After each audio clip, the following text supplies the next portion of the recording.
মোৰ ছাত্ৰ-ছাত্ৰীসকল, তোমালোকলৈ নতুন এটা ভিডিঅ' লৈ আহিছোঁ। অসম জাতীয় বিদ্যালয়ৰ প্ৰথম শ্ৰেণীৰ দ্ৰুত পাঠৰ সাধু আৰু লগতে দুটা সাধু আজি আলোচনা কৰিম আৰু লগতে প্ৰশ্ন উত্তৰসমূহ কৰিম। আহাচোন সাধু দুটাতনো কি আছে? প্ৰথম সাধুটো আমি চাই লওঁ দেই। যোনটো সাধু 5 নম্বৰত আছে লোভিয়া কুকুৰ নামৰ সাধুটো। তাৰ পাছৰ সাধুটো আমি আলোচনা কৰিম। প্ৰথমেতো চাওঁ আহাচোন। দেওবৰীয়া বজাৰত কচাই এটাই মঙহ বিক্ৰী কৰে। কচাইটো গম পাইছা, যোনে হাঁহ কুকুৰা ছাগলী কাটে, হয়নে নহয়? মঙহটো বুজি পাইছা, মাংস। পখৰা নামৰ কুকুৰ এটাই মঙহৰ আশাত সদায় চুপ লৈ থাকে।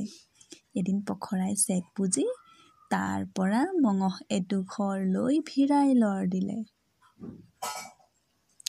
সি যি বাটেৰে অহা যোৱা কৰে তাত এটি জান আছে। জান গম পাইছা? পৰ্বতৰ পৰা বৈ অহা সৰু নদীক আমি জান বুলি ক'ব পাৰোঁ। সি জানৰ ওপৰত থকা সাঁকোত উঠিল। জানৰ পানীত তাৰ ছাঁটো দেখিবলৈ পালে। পখৰাই ভাবিলে, তলত দেখোন আন এটা কুকুৰ, মুখত তাৰো মঙহ। কিদৰে তাৰ মঙহ ডোখৰ কাঢ়ি খাব পৰা যায়? সি আনটো কুকুৰৰ লগত কাজিয়া কৰাৰ কথা ভাবিলে। সেয়ে সি ভুক ভুককৈ ভুকিবলৈ ল'লে। লগে লগে তাৰ মুখৰ মঙহ ডোখৰ পানীত পৰি গ'ল। মঙহ হেৰুৱাই পখৰাই বৰ দুখ পালে। সি তেতিয়াহে বুজিলে তলৰ কুকুৰটো তাৰ ছাঁহে আছিল।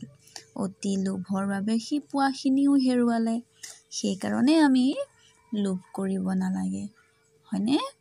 এতিয়া চোৱাচোন, এইখিনি প্ৰশ্ন দিছে আৰু প্ৰশ্নখিনিৰ উত্তৰ কেনেকৈ কৰিম আমি আহাচোন। মই দেখাম তোমালোকক। প্ৰথম প্ৰশ্নটোত সুধিছে, কচায়ে ক'ত মঙহ বেচে? দেওবৰীয়া বজাৰত। মঙহৰ আশাত কোনে সদায় চুপ লৈ থাকে? পখৰা নামৰ কুকুৰ এটাই সদায় চুপ লৈ থাকে। 3 নম্বৰত কৈছে, কুকুৰটো অহা যোৱা কৰা বাটত কি আছিল? এটি জান আছিল। জানৰ পানীত সি কি দেখিবলৈ পালে? সি মানে কুকুৰটোৰ কথা কৈছে, পখৰা নামৰ কুকুৰটোৰ কথা। সি তাৰ ছাঁটো দেখিবলৈ পালে। নিজৰ ছাঁটোকে দেখিব পালে, হয়নে নহয়? কুকুৰটোৰ মুখৰ মঙহ ডোখৰ কিয় পানীত পৰি গ'ল? কুকুৰটোৱে ভুক ভুককৈ ভুকিবলৈ লোৱাৰ কাৰণে মঙহ ডোখৰ পানীত পৰি গ'ল। কুকুৰটোৱে পোৱাখিনিও কিয় হেৰুৱালে? অতি লোভৰ বাবে হেৰুৱালে, হয়নে নহয় বাৰু? আহাচোন, ইয়াৰ পাছতে আৰু এটা আছে সাধু। 6 নম্বৰ সাধুটো আমি আলোচনা কৰিম। প্ৰথমে আমি সাধুটো চাওঁ। এইটো হ'ল 6 নম্বৰত কুকুৰ, নিচিয়া আৰু ছাগলী। এদিনৰ কথা, জেতুকী নামৰ ছাগলী এজনী পথাৰত চৰি আছিল। গধূলি হোৱা বাবে লগৰীয়া সকলোৱে তাইক এৰি থৈ গুচি গৈছিল। এনেতে ওচৰৰ হাবিৰ পৰা আহিল এটা কুকুৰ নিচিয়া। জেতুকীক দেখি তাই লোভ লাগিল মঙহলৈ। সি জেতুকীক আগভেটি ধৰি ক'লে, জেতুকী, তোক আজি মই খাম। কুকুৰ নিচিয়াৰ কথা শুনি জেতুকীয়ে বৰ ভয় খালে। তথাপি তাই সাহ কৰি ক'বলৈ ধৰিলে, মহাশয়, আজি মৰিব লাগিব বুলি বুজিছোঁ। পিছে মৰাৰ আগতে অলপ নাচ গান কৰিবলৈ মন গৈছে। আপুনি বৰকাহ বজাওক, মই তালে তালে নাচিম। শেষত ভাগৰ লাগিলে আপুনি মোক খাই পেলাব। কুকুৰ নিচিয়াই ভাবিলে, কথাটো হয়, তাই মৰিবই যেতিয়া তাইক অলপ নাচিবলৈ দিয়া যাওক। এই বুলি কুকুৰ নিচিয়াই বৰকাহ বজালে। জেতুকীয়েও তেতুও ফালি বেবাবলৈ ধৰিলে। গাঁৱৰ কুকুৰজাকে বৰকাঁহৰ শব্দ শুনিলে, জেতুকীৰ বেবনীও শুনিলে। সিহঁত পথাৰলৈ লৰি আহিল।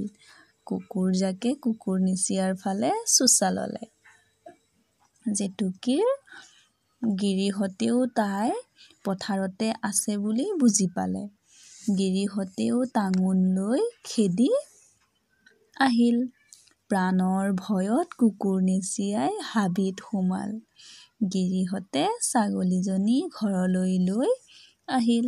জেতুকীয়ে নিজৰ বুদ্ধিয়ে মৃত্যুৰ পৰা হাত সাৰিব পাৰিলে। শুনিলানে? জেতুকীয়ে কেনেদৰে নিজকে বচালে? বুদ্ধি থাকিব লাগিব ন মানুহৰ, তেতিয়াহে যিকোনো বিপদৰ পৰা হাত সাৰিব পৰা যায়। চোৱাচোন প্ৰশ্নকেইটাত কি কৈছেনো? লগৰীয়াবোৰে কাক পথাৰত এৰি থৈ গুচি গৈছিল? উত্তৰটো জেতুকী নামৰ ছাগলী এজনীক।